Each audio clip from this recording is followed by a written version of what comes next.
أيها الإخوة، العودة الصادقة إلى الله شيبا وشبانا، رجالا ونساء، عمارة المساجد بالطاعة، تنظيف البيوت من المعاصي، تنظيف القلوب من الحقد ومن الحسد ومن البغضاء.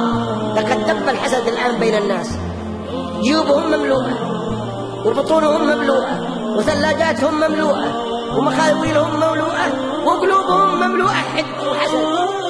إيش هذا يا أخواني؟ الحسد داء يقتل الإنسان، قاتل الله الحسد ما أعدله، بدأ بصاحبه فقتله. اصبر على كيد الحسود فإن صبرك قاتله، كالنار تأكل بعضها إن لم تجد ما تأكله. نظفوا القلوب ولا تحقدون على بعض. إذا رأيتم إنسان الله أنعم عليه فقولوا الله يزيده من فضله، هو أخذ حقك، ربي أعطى، ربي يجعل الخط يجي على بلاده ولا على زراعه، ربي يجعل له أولاد يتوظفوا، ربي يجعله برزق من الله عز وجل، من الله يزيده. لكن إيش ما يجيه هو؟ والله إني أعرفه إنه ما كان عنده عشاء له، إنه كان يقوم الكلب يرقد مكانه وقد معاه الحين. طيب أخذ من حقك شيء ولا حسد؟ تعترض على قسمة الله. من الذي يرزق؟ إنه الله.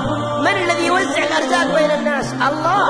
يقول الله نحن قسمنا. نحن من هنا؟ الله واحد، لكن يقول نحن للتعظيم. مثل ولله المثل الأعلى، الملك الآن في المرسوم الملكي إيش يقول؟ يقول أنا عبد الله بن عبد العزيز، يقول نحن رغم أنه واحد لكن للتعظيم. نحن أي الله، مرسوم إلهي.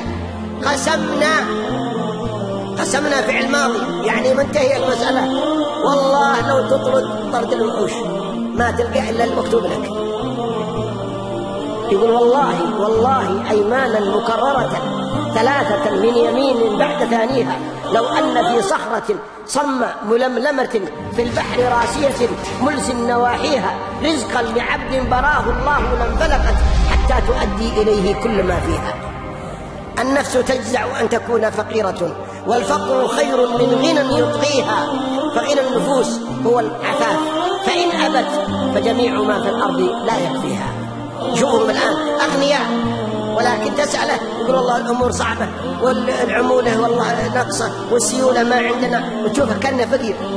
اي نعم. بينما المؤمن غناه في قلبه، ذاك فقر بين عينه وذا غناه في قلبه. اقنع بما رزقك الله ولا تحسد مسلم على رزق أعطاه الله.